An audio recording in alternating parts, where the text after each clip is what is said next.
All right, this is Keep Hammering Collective with Katie Knight. Can you believe you're here? I can't. Thank you so much for having me. It's been so fun. So, like I was telling you, I did the tactical games last weekend, and there's something about just like shooting and then when you hit the target, it's so rewarding.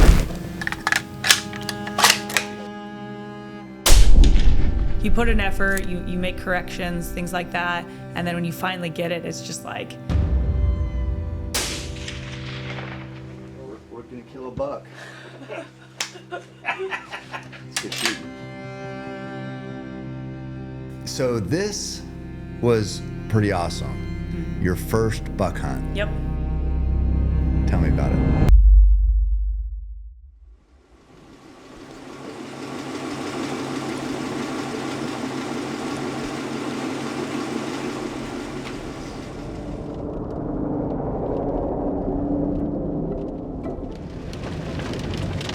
I've done this a lot, but what I love to do now, after 40 years of hunting blacktail, basically in Western Oregon, is sharing it.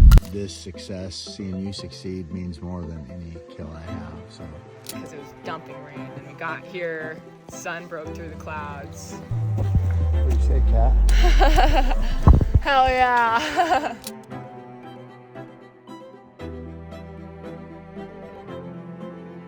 And now we have a pack. We've got some work to do.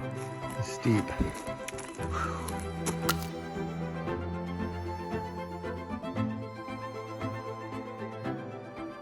Yeah, I mean, it was fantastic from like start to end, like learning about the whole process, just the whole experience. I don't think they're gonna be out until this wind fucking lays down. Yeah. I mean, rain is fine, but they hate this wind.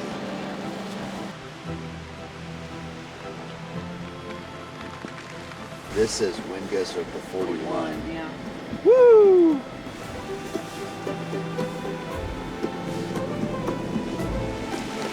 Weather event.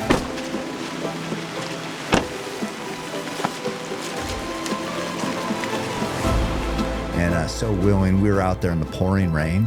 Yep, and wind. And wind. Thunder and lightning. Yeah, we had James's weather event, which as a filmmaker, he always wants a weather event. It's windy. It could be windier.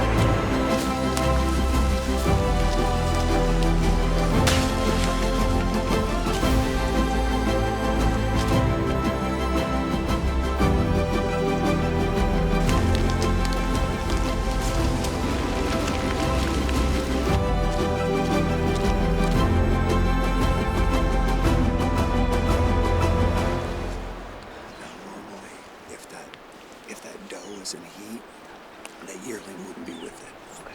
So, I'm pretty sure there's not going to be a buck. Yeah. Because when she comes in heat, that yearling will be by itself and there'll be a buck with her.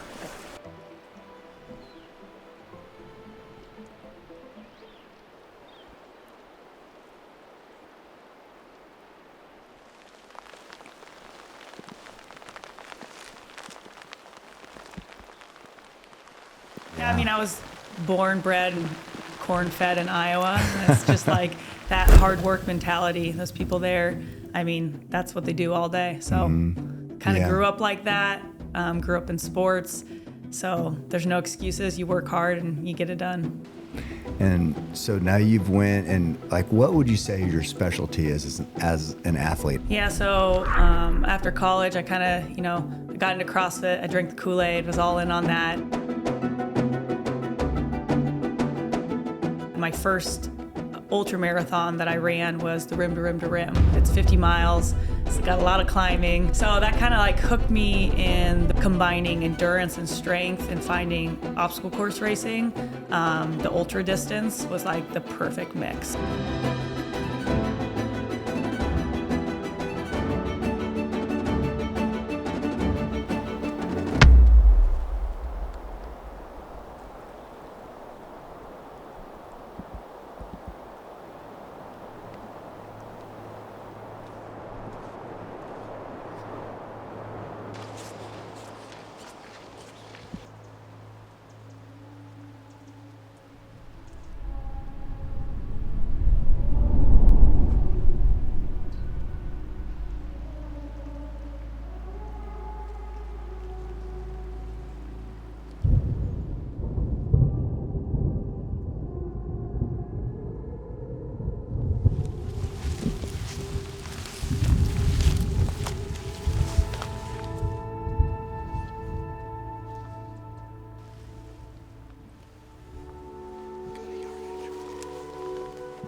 when we looked at that first shot, of course I wanted you to have a rest.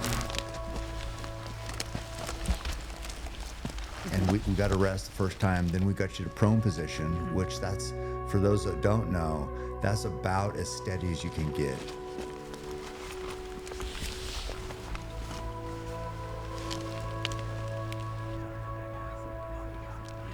It's laying down. We had a good rest over packs and things with the rifle.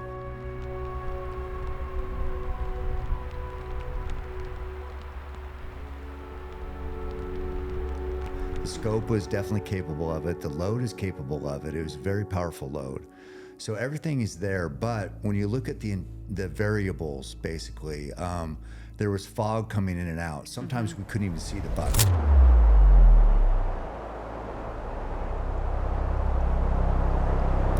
So the wind was pushing that way. So I'm thinking, when we got set up there, I was like, okay, how do you feel? And you were, you felt good because you have made shots like that. At that distance, the wind will push the bullet. So there's a lot of variables at a shot like that, even if you do everything perfect. Right. I thought with those variables and have it being your first buck, I did not want the chance of anything out of our control to affect the end result and affect potentially wounding an animal. So we kind of just rolled the dice and said, well, let's try to get closer.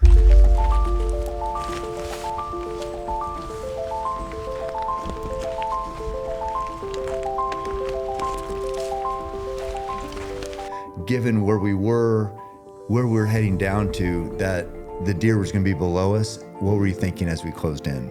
Well, when we had gotten out of the car, you had said, we need to be very quiet because he's definitely going to hear us. So as we trekked all the way in, it was like I needed to be quiet but fast, and because he can get up and he can move at any time. So that was kind of challenging. You're saying, come on, let's go, because time is of the essence. So that was kind of like tricky to navigate that, and I'm carrying the gun. But I liked the call to move in closer, even if it was the risk of him leaving. It made the whole experience way more personal.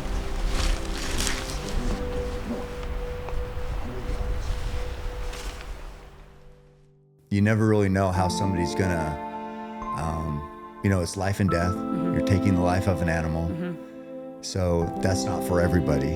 What's your thoughts on, to be successful hunting, you're killing something. What's your thoughts on that? Yeah, I didn't know really how I would be in the moment, right? Like just the intensity of it when it came to pull the trigger. I didn't really know how I would feel, or any kind of those emotions. To be able to see him like super up close, see him turn and look at us, and then make that shot. In front of the black. Yeah. Sweet.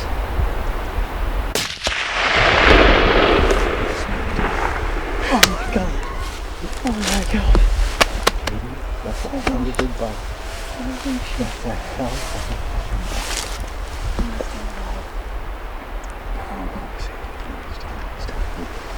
If we didn't wound him, I can try that. I'm so proud of you. Thank you. I feel good. I feel bad. I know. I feel bad too, and I can't. I swear to God. Did you anticipate feeling like that? Definitely thought it would, like emotions would come up, but then to actually, to see it happen, to be the one to do it, I didn't think it would be that intense. Especially because he's still alive. That makes me sad. He's done. You couldn't have made a better shot. That was Right in front of the blacktop was good. perfect shot. He died instantly. That was just nerves kind of. Being there, you made the perfect shot. You dropped the animal on its tracks. But when something dies, there's nerves that twitch. It's not just like motionless. Right. So it seemed to me like that is what you didn't want the animal to suffer. Right. And so you saw that there was a little bit of movement, and it seemed like that's what kind of triggered the emotion. Yep. And then you reassured me, like, that is what happens. He didn't suffer. He did drop right then and there. Like, he didn't run off or anything. And that was kind of like one of the goals for the hunt, was to make a good shot, to make sure that, he did drop and he didn't run off and he didn't suffer. That was beautiful. She's beautiful. I'm so proud of you. Wow. Oh my gosh. I'm sorry that was This so was a good intense. decision. No, that was a good decision. I'm sorry that was so intense, but he got No, up. yeah, And then yeah, he started, yeah. because those elks were... He started to walk. In the heat of the moment like that, I kind of put up a little caption there about that heat of the moment. And I'll be honest, a lot of people don't weather that storm of the intensity as well as you did, because it's so much. It's, yes, you're killing something, but also it's like you don't have forever. Look at his hair all torn out. Yeah.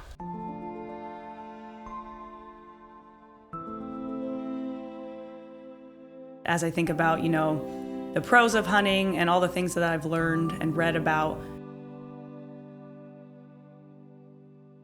me being able to do that and then use, that whole animal for fuel, for training and everything like that, it just definitely makes a difference. Yeah. So yeah, that's a big part of why we hunt, is that meat is that reward that lasts. You can have the head on the wall forever, but the meat for a while. Yeah. It's just so hard. It's like so much has to happen Yep. to go Everything right. has to align. It's just like a lot has to come together. Fog, rain, clear cut, dial the scope, gun. Wind.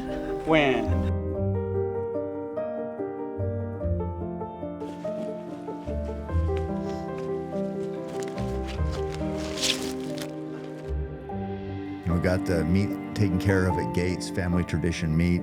They're going to get it cut up. I'm going to send it to you, but you got, steaks, hamburger, and jerky. Jerky, yeah.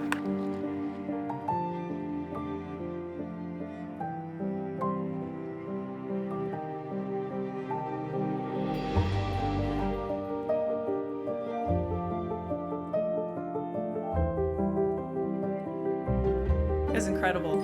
Yeah. Everything I could have wished for and more.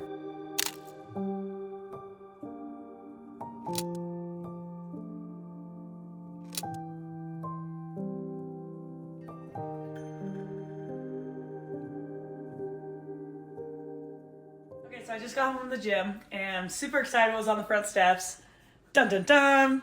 So I got my black-tailed deer. Cam sent it over. Shout out to Gates Family Tradition for processing the meat. And I got some backstrap. We got steaks. We got tenderloin. We got ground venison. And then this is a bag full of sweet hot venison jerky. And it is so good.